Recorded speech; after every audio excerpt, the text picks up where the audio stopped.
હું ઓઢવ પોલીસ વિસ્તારમાં અંબિકાનગર ખાતે ચિરાગભાઈ, તેમની પત્ની કૃપા અને તેના 3 બાળકો સાથે રહેતા હતા.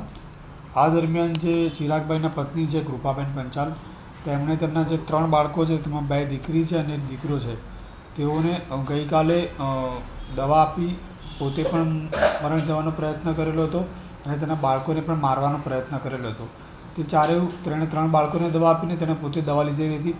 આ દરમિયાન જે એના છોકરો છે વ્રજ, 2 વર્ષની ઉંમરનો છે, તે મૃત્યુ નિપજેલ છે અને જે બહેન છે કૃપાબેન, તે પણ મૃત્યુ નિપજેલ છે અને તેમની જે 2 દીકરીઓ છે એ 2 દીકરીઓનો બચાવ થયેલ છે.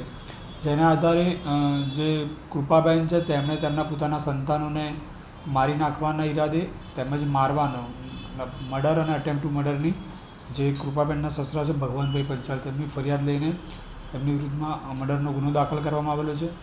જે કૃપાબેન નું મૃત્યુ થયેલ છે તે બાબતે એક એડી દાખલ કરવામાં આવેલી છે અને હાલમાં એની તપાસ ચાલુ છે કે ભાઈ તેમને શું કારણથી મૃત્યુ થયેલું છે અને આગળમાં એમની વિવિધ અલગ અલગ દિશામાં તપાસ કરીને ખરેખર એમના મોતનું ચોક્કસ કારણ શું છે એ તપાસ કરવામાં આવશે. સર, બંનેના પરિવારજનોનું શું કહેવું છે? કૃપાના પિયર પક્ષ અને સામે તેના સાસરિયાઓનું બંને વચ્ચે શું ખટરાગ હતો અથવા તો કારણ કયા કારણોસર બન્યો હોય? જે બંને પક્ષના લોકોનું એવું કહેવું છે કે જે આ બાબત છે, જે કૃપાબેને તેમના માતા પિતાને કોઈને ક્યારેય એવી જાણ નથી કરેલી કે ભાઈ એને સાસરિયા તરફથી કોઈ તકલીફ હોય, તેના હસબન્ડ વાઈફમાં કોઈ તકલીફ હોય. પણ પ્રાથમિક રીતે એવું લાગે છે કે એ લોકોના હસબન્ડ વાઈફ વચ્ચે કોઈ કારણસર કોઈ ઝઘડો થયેલો હોય અને ઘર કંકાસના કારણે આ કરેલું હોય તેવું દેખાય છે. સર, સુસાઇડ નોટ પણ લખી છે, તેમાં શેનો ઉલ્લેખ કર્યો છે?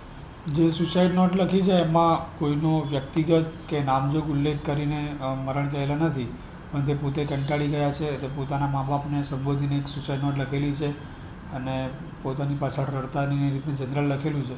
કોઈની વિરુદ્ધમાં કે બીજા વ્યક્તિના કારણે કે આ વ્યક્તિના દુઃખ ત્રાસના કારણે હું મરું છું એવો એમાં કોઈ ઉલ્લેખ કરેલ નથી. સર, જે કૃપાબેને આત્મહત્યા કરી તેને મૂળ સુધી પહોંચવા કયા પ્રકારની તજવીજ અને તેમના વિરુદ્ધ હત્યાનો ગુનો દાખલ થયો, પરંતુ કૃપાબેનના મોત પાછળ કોઈ કાર્યવાહી થઈ શકે? જે કૃપાબેન મરણ ગયેલ છે તેની પાછળ એક એડી દાખલ કરવામાં આવેલી છે. આ બાબતે કૃપાબેન છે એમના પરિવારની, પહેલાં હસબન્ડની, એના સાસુ સસરાની, કૃપાબેનના મધર ફાધરની, તેમજ જે સોસાયટીમાં આજુબાજુમાં લોકો રહે છે એમની, તેમજ મોબાઈલ ડિટેલના આધારે તપાસ કરવામાં આવશે કે ભાઈ ખરેખર એમનું મોત ચોક્કસ કારણ શું છે. સાહેબ, એની સુસાઇડ કર્યું એ દવા કઈ હતી, શેના માટે ઉપયોગમાં લેવામાં આવતી હતી, શું હતું એ?